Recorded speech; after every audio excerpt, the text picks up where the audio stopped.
Jake, how are you? Doing well. How are you doing? Doing well, thank you. So I want to ask you about the Ray Guy. I guess it was a semifinal list maybe. Was that a big goal of yours? And now that Rodrigo won the Groza last year, is that something you'd like to bring another piece of hardware to Athens? Yeah, would it be cool to bring another piece of hardware to Athens? Yeah, absolutely. Um, when it comes to my goals, really my goal was just this year to come in, be as consistent as I possibly could, and just help our team win football games. And at the end of the day, if I can do that and help our team win more games, that's really that's the most important thing to me. Hey, Jake. Good to see you today. Good to see you. On Mark's question just a little bit, how much do you know about Ray Guy as a punter? I know that Ray Guy was a very good punter. That's my knowledge behind it probably is not what everybody would expect and what it probably should be, but I know that Ray Guy was a very, very good punter, very respected punter. So, He's a Georgia native. Really, that's good stuff right there. You like to see that? Okay. All right, thanks, man. Absolutely. All right, let's go to Chip Towers and followed by Connor Riley.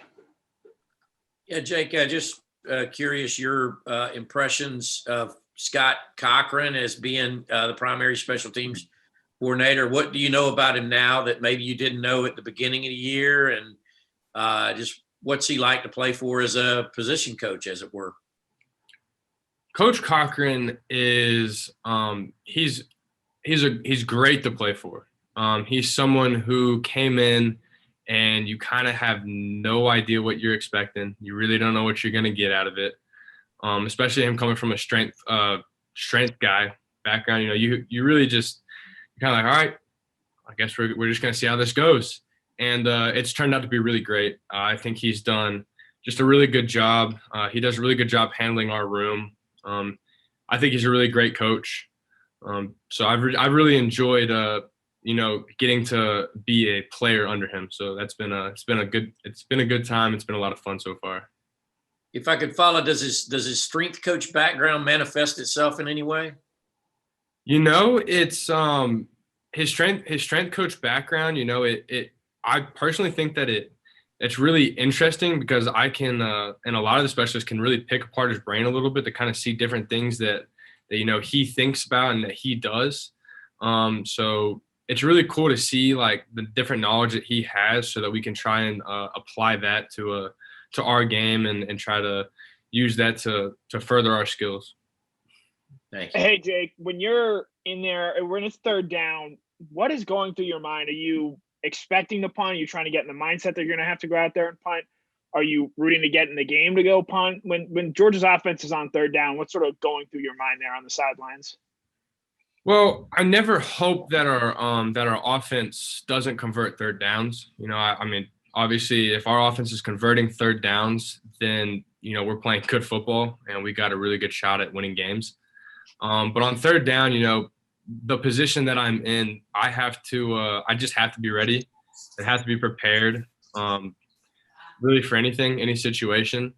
So just making sure that I'm prepared and in the right mindset, have the mindset that, you're going to go in and punt. But, at the same time, are you rooting to go out there? Not necessarily, because that means that the rest of the guys on the field, wouldn't have come through. And you really want the guys on the field to come through for you because, those are my teammates and I want them to do great. So. All right, let's go to Jed May, followed by Mike Griffith. Hey, Jake. Instead of punting them, I want to ask you about fake punts. One, is that something y'all practice every week, or is that more of an opponent, I guess, specific thing that you might see on film? And two, what are your strengths as a potential guy running a fake punt, whether throwing or running? When it comes to fakes, it's interesting. I've got one fake, I guess, in the book from the Sugar Bowl last year. And I guess you could say I got shoestring tackled pretty bad. So running, I don't know if that would be my strength necessarily. Throwing wise, I've got a decent arm for baseball, but throwing the football wise, it kind of just depends. I don't know if I really have the cannon, that guys have. Like, when you picture someone throwing a ball, like I picture a guy like Matthew Stafford, the guy that can throw the ball probably the entire length of the field. I am in no way, shape, or form like Matthew Stafford. So that's what I got to that one. Thanks. Hey, Jake, how do things change for a punter in a cold weather game? It would seem the football might not feel the same way. Do you wear gloves? Do you have to prepare yourself mentally? It would just seem like every article of clothing that you would put on might interfere a little bit more. Cold weather is just it's a part of the game. It's something that just kind of comes with playing football, and a lot of people get a lot more excited when the colder weather comes, because that's when a lot of people get excited when fall comes, because the weather starts to cool down a little bit and it really just kind of starts to feel like football season. I think it's just like that in the winter too. When it gets real cold outside, like now you're starting to think about like this is what the guys like when they play for the Packers. This is what the Packers playing a lot. This is what guys up in New England playing a lot. I think it's a cool thing. Playing in the cold is something that it's exciting. It presents its challenges here and there. With different I guess elements. But it's exciting. I enjoy it. Okay, we got time for a couple more questions. Let's go to Jake Rowe, followed by Austin Roper.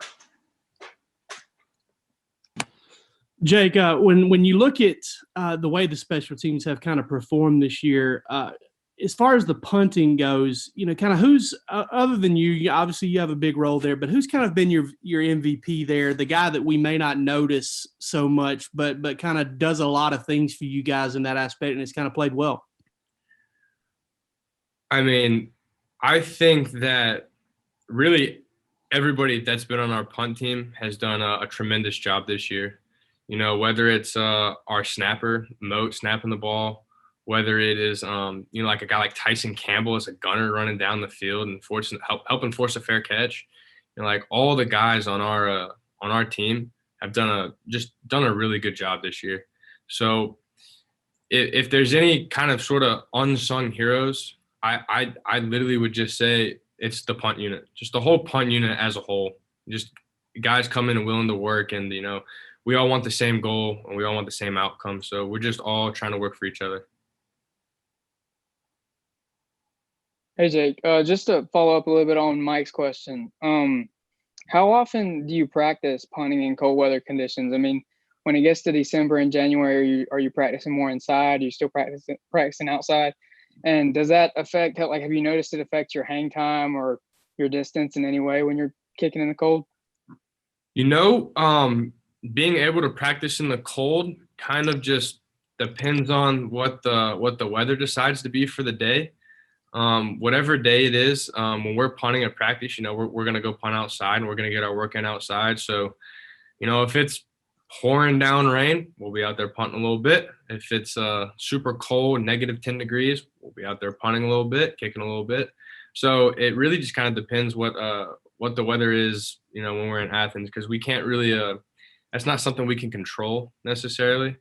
We can't, as much as we would like to make it the exact conditions of every single game for practice, it's not really something that's in our hands.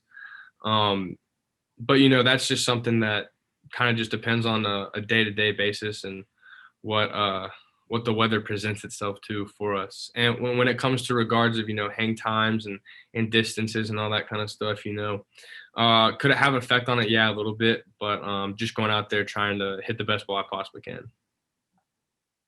All right, Jake, thank you for your time tonight. Thank you, guys.